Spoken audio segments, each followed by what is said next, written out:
Hello दोस्तों, बंधु drama के आखिरी एपिसोड में क्या होने वाला है आज आप जानेंगे इस वीडियो में। तो फाइनली जैसे कि बीना को अब इस बात का एहसास हो चुका है कि उसकी भी कोई इज्जत है। देखिए, जो इंसान दूसरों का जुल्म बर्दाश्त करता है वो खुद के साथ जुल्म कर रहा होता है।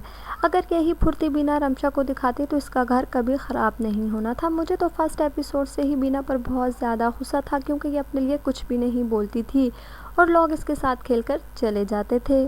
खैर, अब बनो ड्रामा के आखिरी एपिसोड में कुछ यूँ होगा जैसे अब बीना ने इसी घर में रहने का फ़ैसला किया है और उसने ये फ़ैसला किया है कि अब वो कोई जुल्म बर्दाश्त नहीं करेगी और अब उसकी चाची भी उसके साथ थोड़ा कम ही उलझेगी।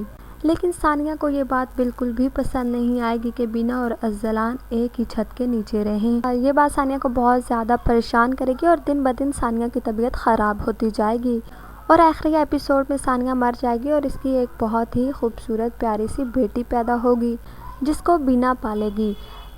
सानिया की मां को अपनी गलती का एहसास हो जाता है और वो बीना से अपने गुनाहों की माफ़ी मांगती है और कहती है कि मैंने तुम पर बहुत जुल्म किया, जिसकी मेरी गुनाहों की सज़ा मेरी बेटी को मिली और वो इस दुनिया से चली गई, मुझे माफ़ कर दो। सानिया की मां अज़लान और बीना की शादी करवा देगी और बीना सानिया की बेटी को मां बनकर पालेगी।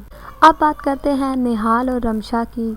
अब जैसे जैसे दिन गुजरेंगे रमशा और उसकी खाला के ताल्लुकात बहुत ज़्यादा ख़राब हो जाएंगे। वो बात बात पर एक दूसरे के साथ लड़ना झगड़ना शुरू कर देंगी और हर बात पर रमशा अपनी खाला से कहेगी कि मैं बीना नहीं हूँ, रमशा हूँ, मुझे आप अपने इशारों पर चलाने की कोशिश भी मत कीजिएगा। जिसकी वजह से उसकी खाला रमशा से बहुत ज़्यादा तंग आ जाएगी। रमशा और उसकी खाला निहाल और बीना की तलाक का इल्ज़ाम एक दूसरे पर लगा रही होती हैं, तो निहाल उनकी बातें सुन लेता है और वो अपनी माँ से कहता है कि मैं अब तक बीना को एक बहुत बुरी लड़की समझता रहा, मुझे नहीं पता था कि मेरी अपनी ही माँ मेरी खुशियों की दुश्मन है। आपने बीना पर इतने गंदे इल्ज़ाम लगाकर मुझे उससे बदगुमान किया ताकि मैं उससे तलाक देकर रमशा से शादी कर लूँ। मैं आपको कभी माफ़ नहीं करूँगा। निहाल की माँ कहती है कि मैंने जो कुछ भी किया सिर्फ रमशा के कहने पर किया और रमशा कहती है कि ये झूठ बोल रही हैं। इनको बीना शुरू दिन से ही पसंद नहीं थी। इन्होंने जो कुछ भी किया अपने लिए किया, मेरा इसमें कोई कसूर नहीं है।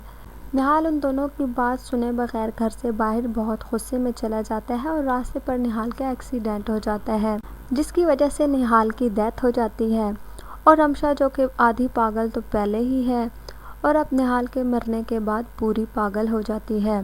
निहाल की माँ को बीना के साथ किए जुल्म का एहसास हो जाता है और वो बीना के घर जाती है उससे अपने गुनाहों की माफ़ी मांगने और वो कहती है कि मैंने तुम पर बहुत जुल्म किए, तुम पर बहुत इल्ज़ाम लगाए, तुम्हारी और निहाल की तलाक करवा दी, मुझे माफ़ कर दो। मैं एक अच्छी सास तो क्या, मैं एक अच्छी माँ भी नहीं बन सकी, मैं अपने ही बेटे की खुशियों को खा गई, मुझे माफ़ कर दो और मेरे बेटे को भी माफ़ कर दो, उसका कोई कसूर नहीं, उसने सिर्फ़ और सिर्फ एक गलत फहमी की वजह से तुम्हें तलाक दे दी थी। लेकिन अब इसकी मुआफ़ी का क्या फ़ायदा, अब तो निहाल इस दुनिया में ही नहीं रहा। खैर, जो कि बीना बहुत अच्छी लड़की है और वो इनको माफ़ भी कर देगी। आखिरी एपिसोड में बीना और अज़लान हंसी खुशी एक दूसरे के साथ रहने लगेंगे। सो इसकी एंडिंग कुछ यूँ ही होगी। आई होप सो कि आपको वीडियो पसंद आई होगी। वीडियो पसंद आए तो लाइक करें, शेयर करें, साथ ही अगर आप इस चैनल पे न्यू हैं तो सब्सक्राइब कर दें चैनल को, बेल आइकन को कर दें प्रेस, ताकि हर न्यू अपडेट्स आप तक आसानी पहुँच सके। शुक्रिया।